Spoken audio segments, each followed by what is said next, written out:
Ladies and gentlemen, RosterWatch Nation, welcome back to the epic RosterWatch Podcast, brought to you by RosterWatch.com. My name is Alex Dunlap, and today we have a very special guest. I believe I'm not sure if Marcus has been on the podcast before or whether he's been on the Sirius show, at least on one of the two. His name is Marcus Mosher. You can find him on Twitter at Marcus_Mosher. That's Mosher. He's the host of the Locked On Cowboys podcast, very popular Cowboys podcast, as well as being Marcus. You have 10 million hats. Can you tell the people what all you're up to these days, brother? Yeah, we've got a Locked On Dynasty podcast that we started this year with Matt Williamson and Ryan McDowell, just two titans of the Dynasty industry. Oh, sure. Yeah, we've got USA Today, Raiders Wire, the managing editor over there. We've got the Game Day, bookies.com, gambling.com. A lot going on right now. What is the Game Day? I've seen you do some video content over there and some stuff like that. Mm-hmm. Is that a new site for this year? Yeah, it's a new site. Adam Kramer, formerly of Bleacher Report. We do a podcast every week. We do some rankings. We do some articles. Started here in late October, so we're just starting to get our feet wet over there. But a lot of fun. So make sure you guys are checking that out. Okay. Well, a few topics I want to talk to you about here. So it's for Dynasty. So I have some just general Dynasty rankings questions for you as we're putting together our Dynasty rankings for a partnership that we have with this new site, Dynasty Depot, which is a cool new place where you can buy and sell FFPC teams. And I want to go over some of those. I want to talk about some rookie running back stuff with you for 2021. But I'd be remiss if I just while I have you, it's so confusing to try and figure out what the Cowboys are going to do with Dak Prescott. Clearly the injury probably threw a wrench in things, and just the contract, Zeke's contract and some of these other contracts. Is it going to be possible for them to? What do you think the Cowboys are going to do with Dak Prescott? Yeah, so I think let's kind of do this in order, right? I think that's what I was trying to lay out. Yeah. It starts to get cockamamie. Yeah, so I think once we get to March, the first thing the Cowboys are going to do is slap that franchise tag on Dak Prescott to prevent him from getting to free agency. And that's going to be difficult because that cap number is going to be like $43 million. And with the salary cap maybe going down a little bit, that's going to be troubling, but they can do it. I do think the Cowboys will get a long-term deal done. The question is just when does it get done? Because if it happens before the draft, I think, and that's kind of what I expect, I think everything is fine. But if we get to the NFL draft and the Cowboys still haven't signed Prescott to a long-term deal, that's when I start to get a little nervous that maybe it's not going to happen. And maybe Jerry Jones and Will McClay and Stephen Jones, they start to use that first-round pick as a little bit of a negotiation, tactic. Like, hey, we'll draft a quarterback if you don't sign a deal before, the April draft. But ultimately, I do expect Dak to get done. It's going to cost them a little bit on the defensive side of the ball, but we've already seen that with guys like Byron Jones leaving. But again, I do expect Prescott to be a Dallas Cowboy in 2021 and into the future. So you do expect it into the future, I do as well. So when we look at Andy Dalton, he signed the 1 year. That deal was only for like $3 or $4 million, so it's only for 1 year, right? So, right. What do you think about? I mean, do you think that he's part of the future plans? Do you think that he's played well enough to where he might be able to get some more money elsewhere? What do you think about Dalton? I do. I think he's played like Andy Dalton, right? And we know that he's not a top 20 quarterback, but he's probably not outside the top 30 quarterbacks. And I think there's some situations in the NFL right now where a team could use an Andy Dalton to push a young guy. Like I'm looking at Denver, right?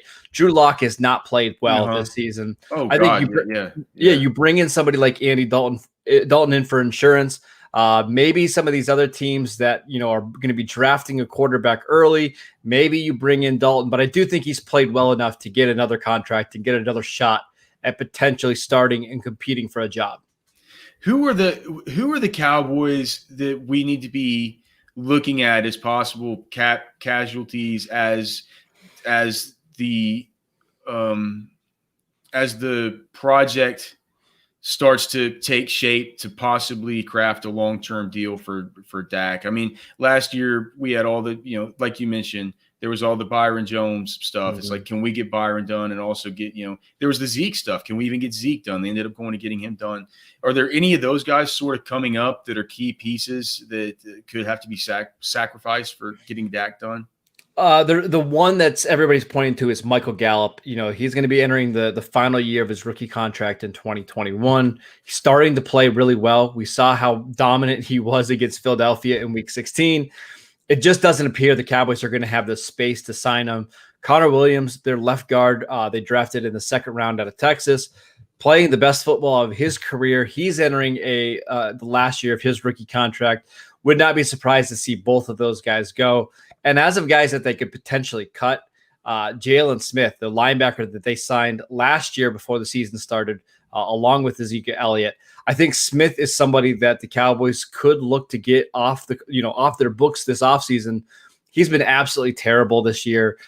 He has not been what the Cowboys have been expecting. It's pretty clear that he just doesn't have the change of direction and the mental processing to play that middle linebacker spot in the NFL. I would expect them to move on from Jalen. And then one last one, Leighton Vander Esch, his fifth-year option. The Cowboys have to decide this offseason. I don't see any way that you can justify giving him that fifth-year option. He has not been good this year. He's dealt with some injuries. I'm looking for the Cowboys to potentially move off both of those linebackers as soon as 2022. And it lends credence to the stuff that we all talked about. Do you want Zeke and Jalen, or do you want Jalen and Derrick Henry, which could have been you could have flipped those two and made that happen. But with Jalen Smith, it was like for a while there, I had thought to myself, this kind of like, it feels like almost found money because at the beginning we were just so worried whether or not he was ever going to be the player that he was, especially with all the news early on about the drop foot. And I'm sure you remember all that stuff so well. I noticed the guys like, what about I'm just looking here on Spot Track at some of these guys. What about like, it looks like Chidobe Awuzie. It looks like his contract, he's set to expire in 2021. Tyrone Crawford has a big deal that's set to expire in 2021. There's some of these guys. I mean, there was an offensive lineman. I thought I saw one of these guys. Joe Looney, their starting center. He's going to be gone. Xavier Woods, their starting free safety. Jordan Lewis, who is a complimentary cornerback. Alden Smith is another one. So they've got a lot of these guys coming up. But all of those names I've mentioned outside of Alden Smith have really been disappointments this year. So I don't think the Cowboys losing any of these guys are going to be absolutely killer. They just got to draft better. I mean, a lot of these guys they spent early round picks on they've not proven to be what they've hoped in the draft. I expect all those guys, Awuzie, Lewis, Woods, all to leave in free agency. Do you think that the offensive line, hopefully, I mean, for Cowboys fans, guys like Looney and these idiots aren't going to be needed. I mean, moving into the future, right? Because the offensive line has been pretty bad. I was surprised to hear you say that Conor has looked good. I mean, Conor was a guy who, I charted every play of his in college. Clearly one of my favorite offensive linemen to do that work on, considering I just do it for the Texas players. And he was obviously the best Texas offensive lineman that we've had since 2013 when I started charting all of them. So always been a big fan, but it felt like he had struggled a little bit. It felt like he was having trouble moving the same way he used to after having to kind of put on some weight and mass at the NFL level. You think that, as somebody that watches him clearly a lot closer there for the Cowboys, you think this year he started to come on a little bit? Yeah, I mean, the first 2 years of his career, he struggled a little bit with that strength. Like, you noticed him on the field, like between Tyron Smith and Travis Frederick, like he was just noticeably smaller than those two guys. Right. Yeah. He did a great job this offseason putting on a lot of weight. And because of all the other injuries, he's been by far their best offensive lineman. Now, is he a top 10 guard in the NFL? No, but he's not bad either. And I think that's sometimes fans get a little bit, they forget that it's okay just to be a good player. Like, you don't have to be, one or the other. I think he's been a top 20 guard this year. And I think he is improving. He's still incredibly young. I think he was a junior when he came out of Texas. I believe he's really developing into a solid player. But with the Cowboys having so much cap space tied up into Tyron Smith, Lyle Collins, and Zach Martin, can they afford to pay a fourth offensive lineman?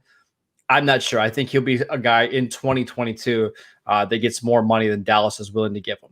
Yeah, and you're right about him being young. I mean, not only did he come out as a junior, but you have to remember in that junior season he had the ankle injury, yeah. and so he only played like 4.5 games. So it's like he had a freshman season, a sophomore season that was just magical, and then that junior season he was in and out with injuries. I also want to point out, I mean, he tore his ACL in week 16 of the 2019 season. So for him to be playing at this level, considering he's only, a full calendar year removed from that injury, pretty spectacular.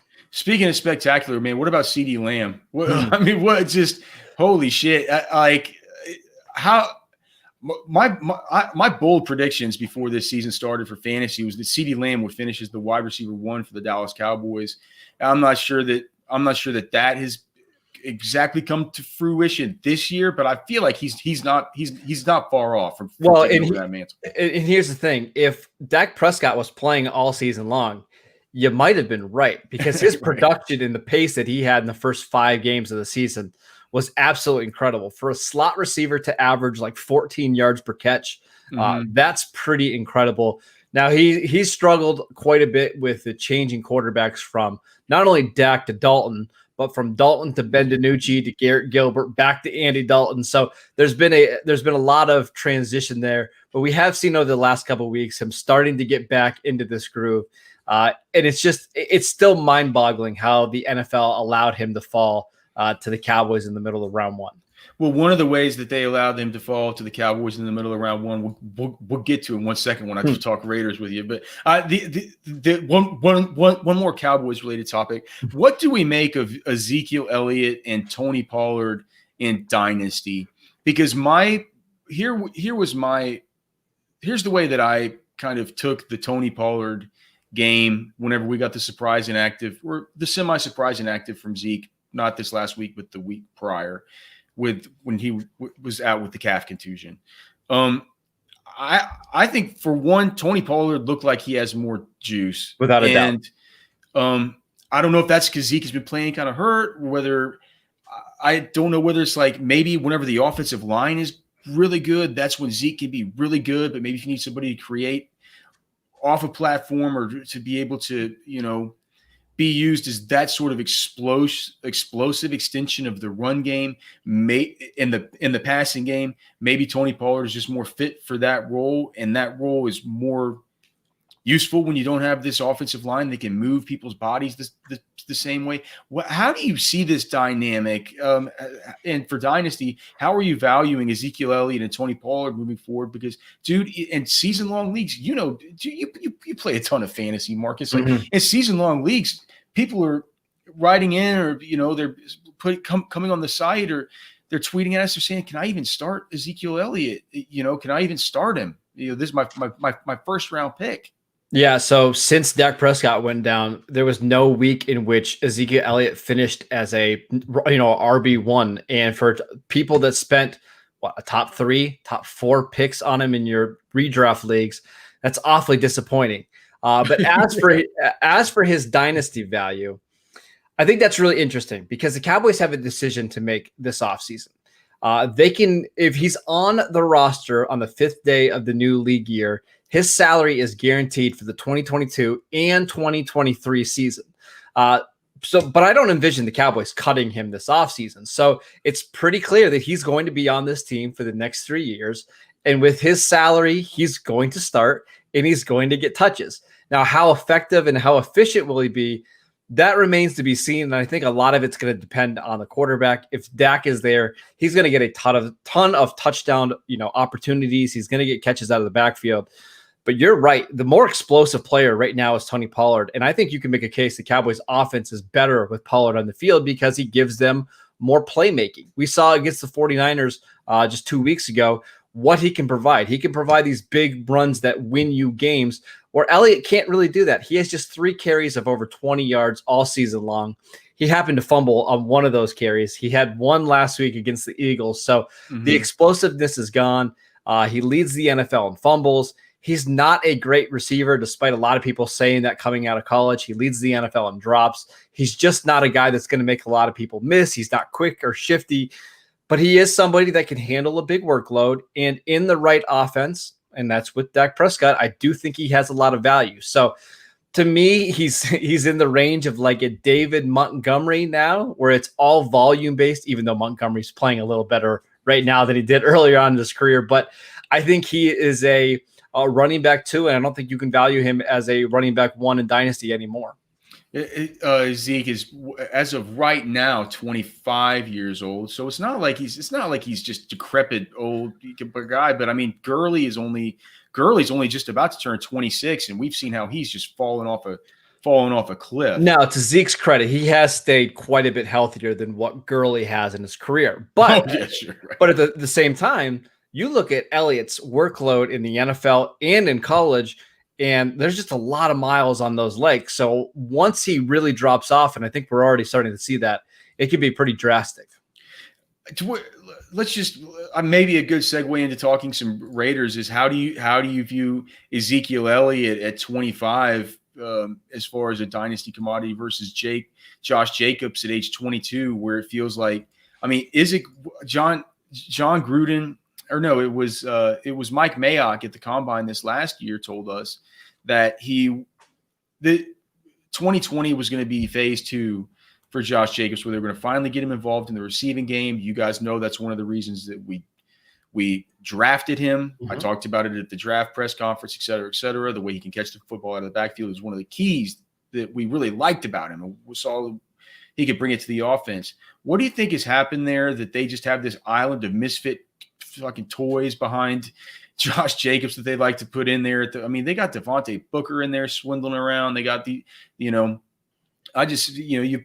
a lot of people were hopeful with the fact that DeAndre Washington was, let go, that maybe that would open things up. It really hasn't for Jacobs. I'm not sure if it's a function of just, maybe the offense in general, maybe the game script getting away from the team just because of how bad the defense is. The offensive line has been good. I just don't know if it's like a lack of commitment to maybe making Jacobs the focal point. Do you see it differently? And what kind of insight can you bring there? Yeah, I actually think Jacobs has been pretty good this season, all things considering. Now, he's dealt with a pretty severe ankle sprain over the last couple of weeks, and that's hurt his overall volume. But you're still looking at somebody who in 14 games this year, 1,200 yards, double-digit touchdowns. While we'd like to see those numbers a little bit higher for a guy that we took, number 1 or number 2 overall in our rookie drafts a couple years ago, he has been useful. And I'm going to just dispute you a little bit on the offensive line. They've had so many injuries there that it's actually surprising that he's been effective, as effective. They lost Richie Incognito early in the season. Trent Brown, their Pro Bowl right tackle, has only played a couple games this year. Gabe Jackson has been hurt. Denzel Good has been out. Sam Young, their backup right tackle, has been injured. So they've actually done a pretty good job of just cobbling together an offensive line and keeping Jacobs somewhat effective. I still think he is one of the top 12 running backs in Dynasty just because of the workload. I think he is just a really good football player. And we've seen, in Gruden's history, his running backs do typically perform pretty well in terms of fantasy production. So I'm still all in on Josh Jacobs. I don't think we've seen anything from this year that should deter us from keeping him on a roster or trying to trade for him this offseason. But do you think that there's any way that we could get a bump up in the targets? Because even when you just look at the targets, it's just like out of the guys that are say like RB1s in PPR this year, we have 1, 2, 3 that had fewer targets than Josh Jacobs. So he's out of the guys that have played at an RB1 level this year. Hey, maybe that's saying like, well, he's got a better floor. And so if he starts getting the targets, then his wheels up. Like how do you square that? Yeah, I mean, we have seen him catch more passes this year, right? He's already at 13 more receptions than he was last year. And again, because of this ankle injury, they've been trying to limit his work in the passing game because they do have guys like Jalen Richard and they use Theo Riddick early in the year. So even if we can see a slight increase next year and we get those 33 receptions up to 40 or 45, I think that's perfectly fine given how effective he is in the run game and the touchdown potential in the red zone. So still, Josh Jacobs still an RB1 for you. I'd like to just talk about just some other sort of running backs sort of in that tier and sort of what you think of them, or how you would kind of put your tiers together for a dynasty startup draft right now. And then I want to ask a wide receiver question. Sure. Get some wide receiver ranking stuff from me, and then I'll get you the hell out, brother. I appreciate you taking that time. Of course. So this group of like the rookies from last year, Jonathan Taylor, DeAndre Swift, J.K. Dobbins. How do you stack those three up right now? And clearly, I mean, I don't know, but I mean, for me personally, with Christian McCaffrey only being 24, Dalvin Cook being 25, Saquon only being 23, I think all those three guys have to be above those guys. But there begins to become a conversation with, Alvin Kamara. Whenever he's 25, but you worry about maybe if there's no more Drew Brees. We saw how the receiving really fell off when Taysom Hill was out there, and Taysom Hill has gotten a lot of a good vote of confidence for what he was able to do whenever Drew Brees was out, and they've paid him a lot of money. There's also Derrick Henry, who's 26, who we've seen get game scripted out of games. We have Nick Chubb, who has Kareem Hunt on a long-term deal. Like, how do you what do you do with this? Like, I mean, I guess you start even thinking also about, the Austin Eckler's and maybe the Antonio Gibsons, the Aaron Joneses. Like, how do you figure that out? Because I feel at the top three, if I'm in a dynasty startup, Christian McCaffrey, Dalvin, and Saquon are the way that I want to go with my first three picks. Yeah. But other than that, it's like some of these. I start looking at Jonathan Taylor, and I don't know. Like, how do you see this thing shaking out?